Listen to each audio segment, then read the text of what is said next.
you're talking to me and your mind is over there. God does not do that.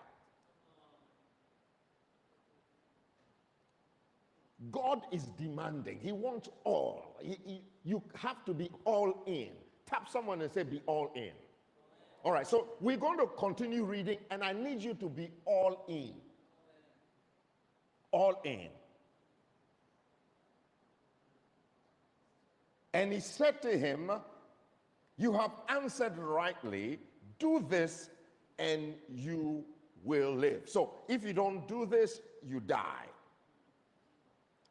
But he, wanting to justify himself, said to Jesus, and who is my neighbor? Then Jesus answered and said, a certain man went down from Jerusalem to Jericho and fell among thieves, who stripped him of his clothing, wounded him, and departed, leaving him half dead. Now by chance a certain priest came down that road, and when he saw him, he passed by on the other side. Likewise a Levite, when he arrived at the place, came, looked, and passed by on the other side. But a certain Samaritan, as he journeyed, came where he was, and when he saw him, he had compassion.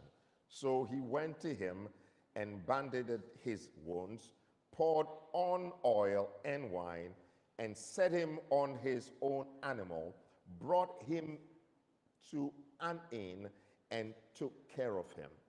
For the next day, when he departed, he took out 2 denarii, gave them to the innkeeper, and said to him, take care of him, and whatever more you spend, when I come again, I will repay you. So which of these 3 do you think was neighbor to him who fell among the thieves? And he said, he who showed mercy on him.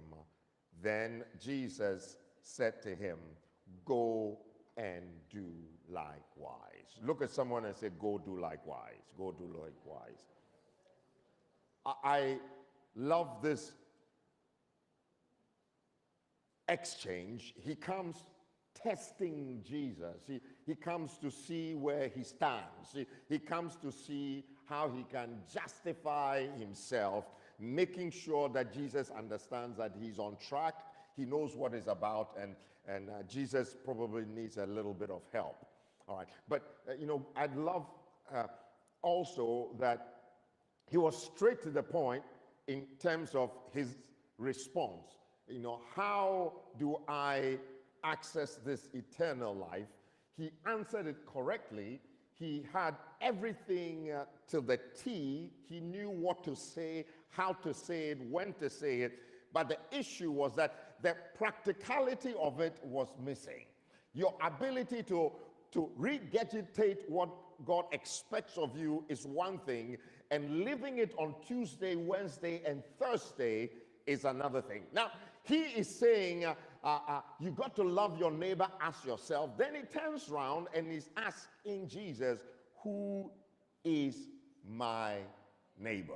All right, meaning I don't have much to do in terms of being a neighbor, but who is my neighbor? When it comes to the applying of the word, he's like, who is my neighbor?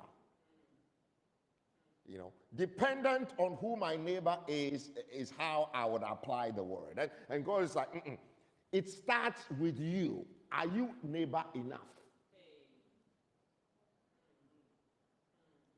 Can I ask it again? Are you neighbor enough? You see, it's easy for me to expect you to apply to me, but for me to apply to you, it's a different story. Why? Anytime I judge someone, I really judge them by the yardstick of God, but I judge me based on, I give myself room.